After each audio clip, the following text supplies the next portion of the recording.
அனைவருக்கும் வணக்கம். ஸ்டார்ட் பண்ணுவோமா? இந்த கொஷினை பாருங்க. ஒரு தாய் தன்னிடம் உள்ள ரூபாய் 207 கூட்டுத்தொடர் வரிசையில் அமையும் 3 பாகங்களாக பிரித்து தனது 3 குழந்தைகளுக்கும் கொடுக்க விரும்பினார். அவற்றுள் இரு சிறு தொகைகளின் பெருக்கல் பலன் ரூபாய் 4623 ஆகும். இதில் ஒவ்வொரு குழந்தையும் பெறும் தொகையினை காண்க அப்படின்னு சொல்லி கேட்டிருக்காங்க. ஆக்சுவலாக இந்த கொஷின் பார்த்தீங்கன்னா கூட்டுத்தொடர் வரிசைன்னு ஒரு கான்செப்ட் இருக்கு. அந்த கான்செப்டை பேஸ் பண்ணி தான் நம்ம சால்வ் பண்ணணும். பட் இருந்தாலும் இப்போ எக்ஸாமில் இந்த கூட்டுத்தொடர் வரிசைனா என்னன்னே தெரியாத ஒரு பர்சன் கூட இதில் கொடுத்துருக்கிற இந்த ஆப்ஷன்ஸை வச்சு ஈஸியாக அந்த கொஸ்டினை சால்வ் பண்ணலாம். அது எப்படி அப்படின்னு தான் நம்ம இப்போ பார்க்க போகிறோம். இந்த கொஷினை பொறுத்த வரைக்கும் 2 கண்டிஷன் கொடுத்துருக்காங்க. ஃபஸ்ட்டு பார்த்தீங்கன்னா ஒரு அம்மா இருக்காங்க, அவங்கக்கிட்ட 207 ரூபா இருக்குது. அந்த 207 ரூபாயை பிரித்து அவங்களுடைய 3 பசங்களுக்கு கொடுத்துருக்காங்க. அப்போ இதுலேருந்து நம்ம என்ன தெரிஞ்சுக்கலாம் அப்படின்னு பார்த்தீங்கன்னா, இவங்க இந்த 4 ஆப்ஷன் கொடுத்துருக்காங்க இல்லையா, இந்த 4 ஆப்ஷனில் இருக்கிற இந்த 3 நம்பர்ஸ் இருக்கு இல்லையா, இந்த 3 நம்பர்ஸையும் நம்ம கூட்டினோன்னா நமக்கு 207 ரூபா வரணும். ஏன்னா கொஷினில் அதான் சொல்லியிருக்காங்க. இந்த 207 ரூபாயை தான் இந்த அம்மா என்ன பண்ணியிருக்காங்க, 3 பேருக்கு பிரித்து கொடுத்துருக்காங்க. ஸோ அப்போ ஆப்ஷனில் இருக்கிற இந்த 3 நம்பர்ஸை நாம் கூட்டினோன்னா நமக்கு 207 வரணும். ஸோ அப்போ நீங்கள் இப்போ ஃபஸ்ட்டு என்ன பண்ண போகிறீங்கன்னா, இந்த ஆப்ஷனில் இருக்கிற இந்த 3 நம்பர்ஸை கூட்டி பாருங்கள். ஏதாவது ஒரு ஆப்ஷன்லையோ இல்லை 2 ஆப்ஷன்லையோ இதோட கூட்டுத்தொகை 207ன்னு வரலன்னா அந்த ஆப்ஷனெல்லாம் நீங்கள் எலிமினேட் பண்ணிடலாம். சரியா? சப்போஸ் எல்லா ஆப்ஷனுமே கரெக்டாக 207 வருதுன்னு வச்சுப்போம். சரியா? எல்லா ஆப்ஷன்லையுமே கரெக்டாக 207 தான் வருதுன்னு வச்சுப்போம். நெக்ஸ்ட் நாம் என்ன பண்ணோம்னா, 2வது கண்டிஷன் ஒன்று கொடுத்துருக்காங்க.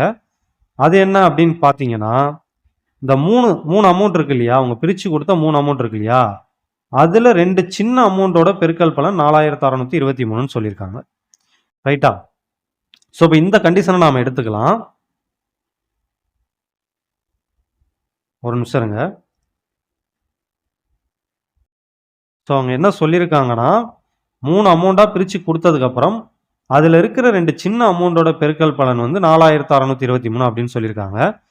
ஸோ அப்போ நம்ம ஒவ்வொரு ஆப்ஷனாக இப்போ செக் பண்ணலாம். இந்த கண்டிஷனை எந்த ஆப்ஷன் ஃபுல்ஃபில் பண்ணுதுன்னு ஒவ்வொரு ஆப்ஷனாக செக் பண்ணலாம்.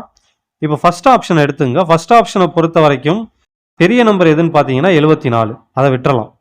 ஏன்னா அவங்க சொல்லியிருக்கிறது 2 சின்ன தொகைகளுடைய பெருக்கல் பலன் தான். ஸோ அதனால் பெரிய நம்பரை விட்டுருங்க. பாக்கி இருக்கிற சின்ன நம்பர்ஸ்னு பார்த்தா 64, 69. இப்போ கொஷினில் என்ன சொல்லியிருக்காங்கன்னா, இந்த 2 சின்ன நம்பருடைய பெருக்கல் பலன் வந்து 4623 வரணும்னு சொல்லியிருக்காங்க. ரைட்டா? ஆனால் இங்கே பார்த்தீங்கன்னா இதை பார்த்த உடனே நமக்கு தெரியும், இதில் யூனிட் டிஜிட் 4, இதில் யூனிட் டிஜிட் 9. அப்போ நம்ம 64 69 பெருக்கணும்னா நமக்கு ஃபைனல் ஆன்சர் வரும் இல்லையா, அதோடைய கடைசி இலக்கம் என்னவா இருக்கும்னா 6ஆக இருக்கும். ஏன்னா 4 9 என்ன 36. ஸோ அப்போ 64ஐயும் 69ஐயும் நம்ம பெருக்கும்போது நமக்கு கிடைக்கிற ஆன்சருடைய கடைசி இலக்கம் 6ஆக இருக்கும்.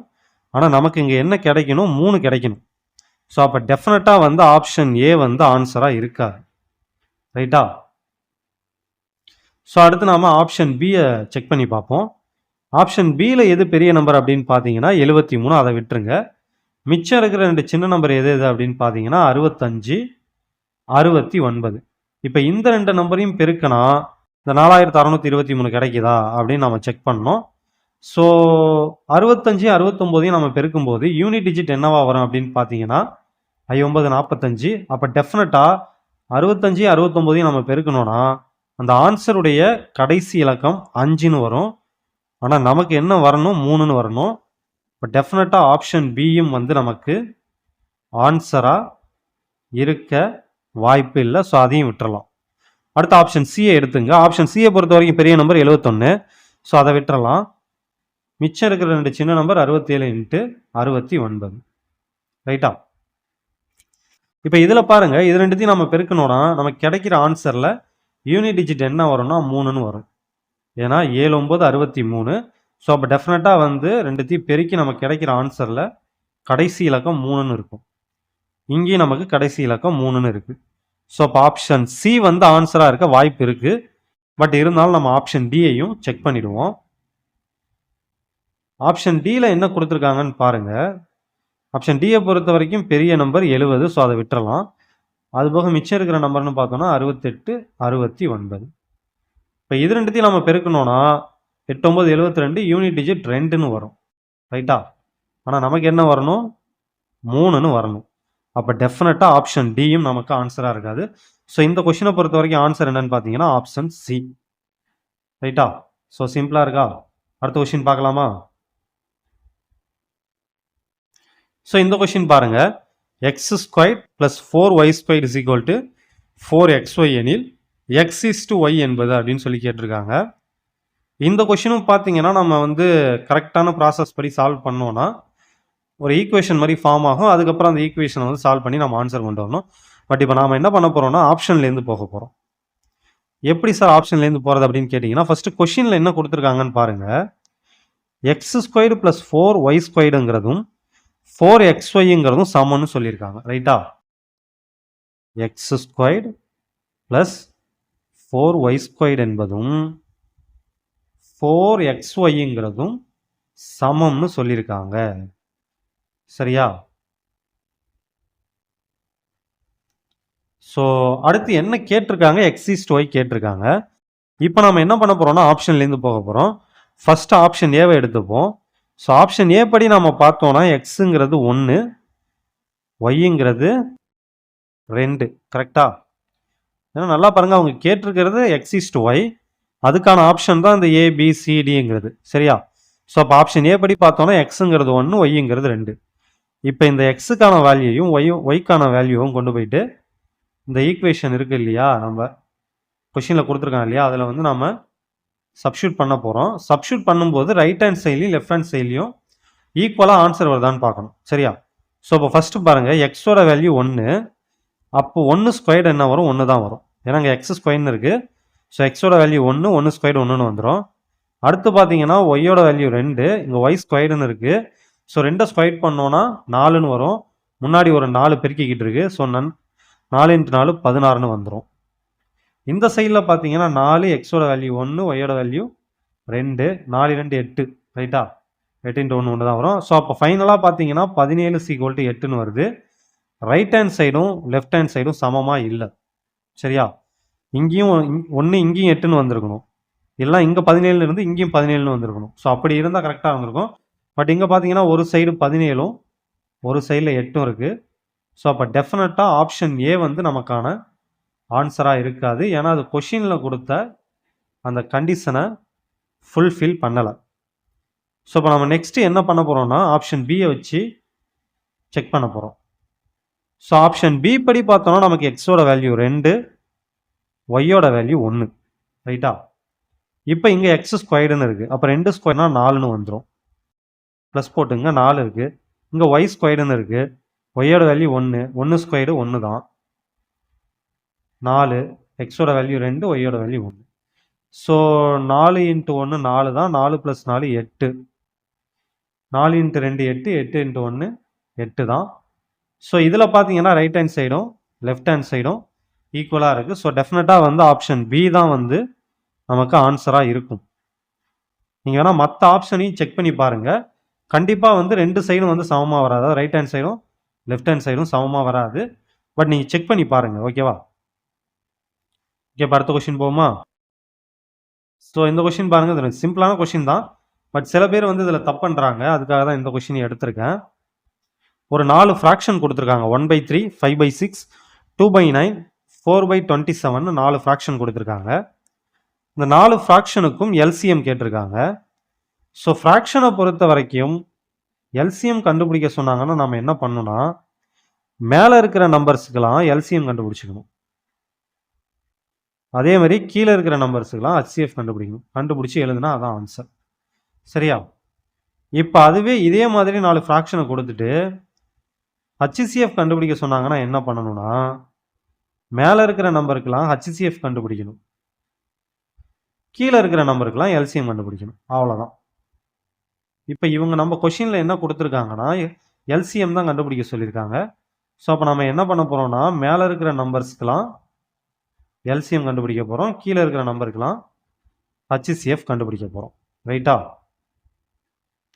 ஸோ அப்போ எல்சிஎம் = மேலே இருக்கிற நம்பர்ஸுக்கு எல்சிஎம் எடுக்கணும், கீழே இருக்கிற நம்பருக்கு ஹச்சிசிஎஃப் கண்டுபிடிக்கணும்.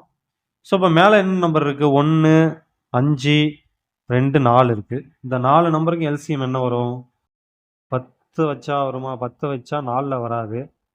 ஸோ 20 எடுத்துக்கலாமா? 20 கண்டிப்பா வரும். ஸோ அப்போ மேல இருக்கிற நம்பர்ஸுக்கு எல்சிஎம் 20. கீழ இருக்கிற நம்பர்ஸுக்கு ஹச்சிஎஃப் என்ன வரும்? 3, 6, 9, 27ன்னு இருக்கு. இந்த எல்லா நம்பரையும் வகுக்கக்கூடிய மிகப்பெரிய நம்பர்னு பார்த்தா 3 தான். ஸோ அப்போ 3.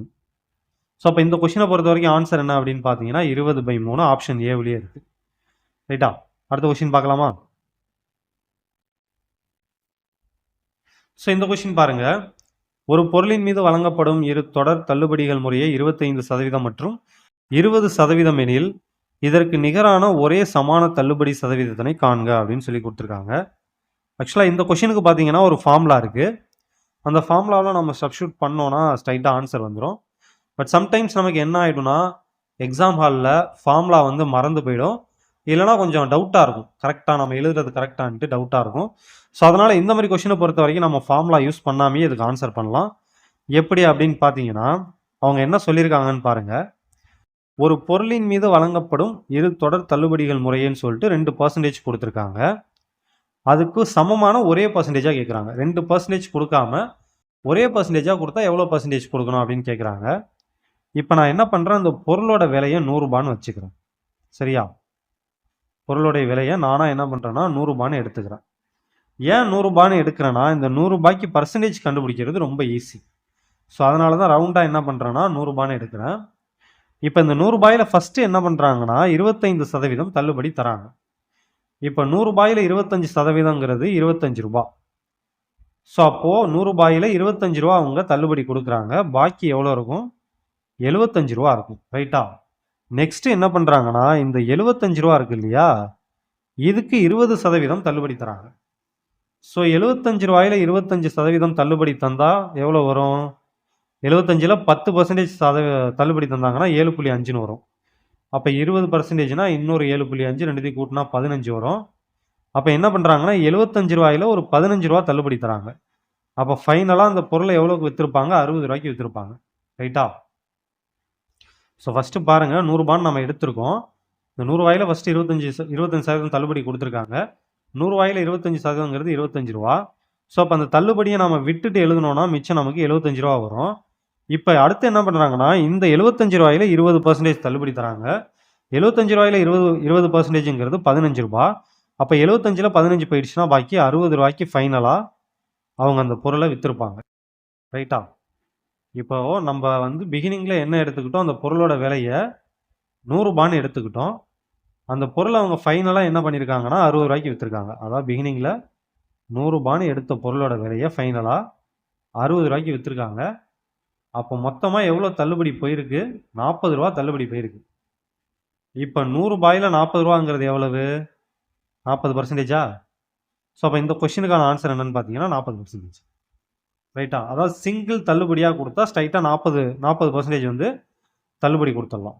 25%, 20% கொடுக்காம ஸ்ட்ரைட்டாக தள்ளுபடி கொடுக்கணும்னா 40%ன்னு கொடுத்தா 60 ரூபா வந்துடும். ரைட்டா? அவ்வளோதான். அடுத்த கொஸ்டின் பார்க்கலாமா? ஸோ இந்த கொஸ்டின் பார்த்தீங்கன்னா ரீசனிங் கீழே வரும். ரீசனிங் நான் திரும்பவும் சொல்கிறேன், நமக்கு குரூப் 2 மெயின்ஸில் உண்டு. ஸோ அதனால் எல்லா கொஷினையுமே நான் எடுத்திருக்கேன். இது வரைக்கும் கேட்ட எக்ஸாமில் இருக்கிற எல்லா கொஷினும், ரீசனிங் சம்மந்தமான எல்லா கொஷினையும் எடுத்திருக்கேன். இந்த கொஷினை பாருங்கள். 1, 5, 29 அடுத்த நம்பர் என்னன்னு கேட்டிருக்காங்க. ஸோ இது பார்த்தீங்கன்னா நம்பர் சீரியஸ் அது. சரியா? நம்பர் சீரியஸில் ஒரு நம்பர் மிஸ் ஆகிருக்கு, அந்த நம்பரை கண்டுபிடிக்க சொல்லியிருக்காங்க. ஸோ இந்த மாதிரி நம்பர் சீரியஸை பொறுத்த வரைக்கும் நம்ம என்ன கவனிக்கணும் அப்படின்னு பார்த்தீங்கன்னா இந்த அடுத்தடுத்த நம்பர்ஸ் இருக்கு இல்லையா, இந்த அடுத்தடுத்த நம்பர்ஸ்க்கு இடையில இருக்கிற இடைவெளி ரொம்ப பெருசாக இருந்ததுன்னா நம்ம என்ன பண்ணலான்னா ஸ்கொயர்டு இல்லைனா கியூபை வச்சு ட்ரை பண்ணி பார்க்கலாம். அப்படி இல்லைனா ஏதாவது ஒரு நம்பரால் பெருக்கியிருப்பாங்க, அதையுமே நம்ம ட்ரை பண்ணலாம். பட் நமக்கு மேக்ஸிமம் எக்ஸாமில் எதெல்லாம் கேட்குறாங்க, எந்தெந்த மாடல் கேட்குறாங்க அப்படின்னு பார்த்தீங்கன்னா ஸ்கொயர் கியூப் மேக்ஸிமம் கேட்குறாங்க. அதுக்கப்புறம் பார்த்தீங்கன்னா ப்ரைம் நம்பர்ஸ் வச்சு கேட்குறாங்க. ஓகேவா? ஸ்கொயரு கியூபை வச்சு அதிகம் கேட்குறாங்க. அதுக்கப்புறம் பார்த்தீங்கன்னா ப்ரைம் நம்பர்ஸை வச்சியும் அதிகமாக கேட்குறாங்க. ஸோ இதுதான் வந்து நமக்கு ரிப்பீட்டடாக கேட்குறது. அதனால் இப்போ நம்ம இந்த கொஸ்டின் என்ன பண்ணலாம்னா ஸ்கொயர் இல்லைனா கியூபை வச்சே ட்ரை பண்ணுவோம். ஸோ ஃபஸ்ட்டு பாருங்கள், 1ன்னு கொடுத்துருக்காங்க, அடுத்து 5, அடுத்து 29. ஸோ இப்போ 5ங்கிறத நம்ம என்ன பண்ணலான்னா 2 ஸ்கொயர்டு +1ன்னு எழுதலாம் இல்லையா? 5ங்கிறது 2 ஸ்கொயர் ப்ளஸ் 1ன்னு எழுதலாம். 29 3 ஸ்கொயர் ப்ளஸ் 1ன்னு எழுதணும்னா என்ன வரும்? 10 தான் வரும் இல்லையா? ஆமாம், 10 தான் வரும். ஸோ அப்போ இந்த லாஜிக்கை அவங்க ஃபாலோ பண்ணலை. இப்போ இங்கே ஃபஸ்ட்டு 1 இருக்குது. 1 ஸ்கொயர்டு ப்ளஸ் 1ன்னு போட்டால் கூட 2 வரும். அப்போ அந்த லாஜிக்கையும் அவங்க ஃபாலோ பண்ணல. இப்போ என்ன பண்ணியிருப்பாங்க? 1 ஸ்கொயர்டு ப்ளஸ் எப்படி ட்ரை பண்ணி பார்க்கலாம். 1 ஸ்கொயர்டுன்னு இல்லாமல் எடுத்தது நம்ம 1 பவர் 1 வச்சுப்போம். 1 பவர் 1 ப்ளஸ் 0ன்னு வச்சுப்போம். 1 பவர் 1 1 தான், ப்ளஸ் 0 1 தான் வரும். இப்போ அடுத்து பார்த்தீங்கன்னா 5க்கு நாம் வச்சுக்கிட்டாமலே வச்சுப்போம். 2 ஸ்கொயர் ப்ளஸ் 1 5ன்னு வந்துடும். இப்போ அடுத்து பார்த்தீங்கன்னா 3 கியூபு ப்ளஸ் 2ன்னு எடுத்துப்போம். ஏன்னா இங்கே பார்த்தீங்கன்னா பவர் 1 2 3ன்னு ஏறிக்கிட்டே வருது. இங்கே வந்து 0 1 2 நம்பர்ஸ் வந்து ஒன்று ஒன்று இன்க்ரீஸ் ஆகிக்கிட்டே வருது. இப்போ 3 ஸ்கொயர்டு வந்து 27, ரைட்டா? சாரி. ஸோ 3 ஸ்கொயர்டுங்கிறது 27. அது கூட நம்ம 2 கூட்டினோன்னா 29ன்னு கரெக்டாக வருது. சரியா? கொடுத்துருக்குற நம்பர் கரெக்டாக வருது. ஸோ அப்போ அந்த லாஜிக் படி பார்த்தோன்னா அடுத்தவங்க என்ன பண்ணியிருப்பாங்கன்னா 4 பவர் 4 போட்டுட்டு அது கூட 3 கூட்டியிருப்பாங்க. So 4 power 4 256. ஏன்னா நாங்கள் 16 16 16 256 ப்ளஸ் 3 போட்டோன்னா 259 தான் இந்த கொஷினுக்கான ஆன்சராக இருக்கும். ஸோ ஆப்ஷன் பி இருக்கு இல்லையா, இதுதான் இந்த கொஷினுக்கான ஆன்சர்.